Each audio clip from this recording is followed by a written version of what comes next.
We talk a lot about cutting emissions, but here's the problem. Even if emissions stop tomorrow, the damage already locked in would still hit us for decades.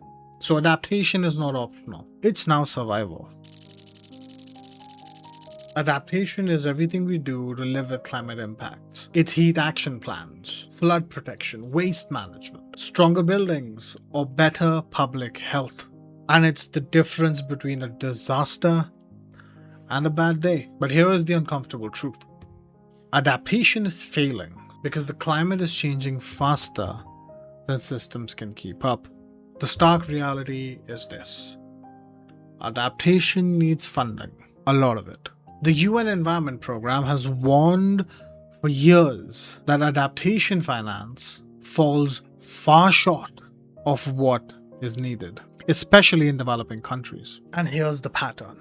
Most climate finance still directly goes to mitigation projects, cutting emissions. And while mitigation remains vital, adaptation is what keeps people alive right now. And when adaptation is underfunded, losses tend to multiply. One reason behind adaptation failure is brutally simple. We're still building cities, homes, and infrastructures in extreme high-risk zones.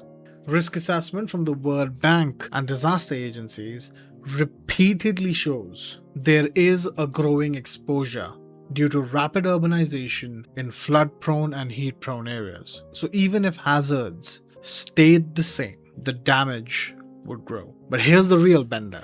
Hazards are not staying the same. So let's make this real. Heat is the clearest example of adaptation failure. Cities trap heat. Power demand spikes. People without cooling face the highest risks.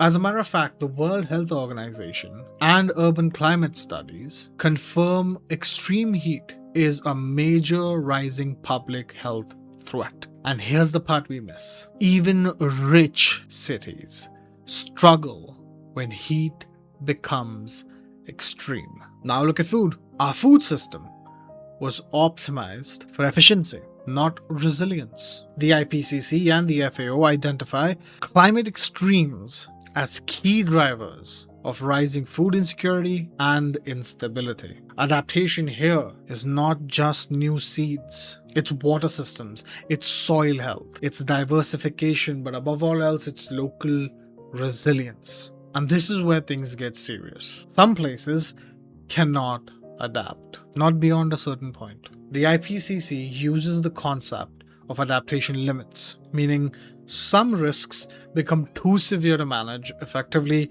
especially with high warming. No amount of planning can keep crops alive without water. No seawalls protect forever against the rising seas. This is when people move. This is when systems break.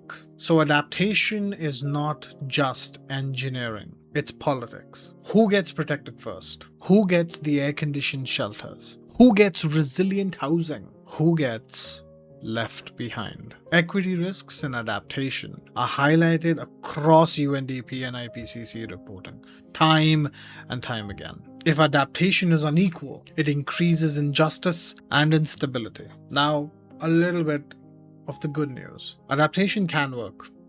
It's proven that it can. Early warning systems, flood zones, tree canopies, cool roofs, water harvesting, proven strategies. More? Well, climate-informed urban planning, cooling centers and heat action plans, nature-based defense mechanisms like wetlands and mangroves, resilient infrastructure that is designed for new extremes. These strategies in particular are repeatedly supported by the World Health Organization, the World Bank, the UN, through an array of case studies. But they must happen early. Adaptation is failing because we treat it like it's a side project, when it should be treated like national infrastructure. Because climate change is not just an emissions crisis, it's a systems stress crisis. And adaptation, it's how we stay ahead of the damage. If this video made you see climate action differently, subscribe. This is Noviksgiven. We explain the systems shaping everyday lives long before they break. Or at least we try to. I'll see you in the next one.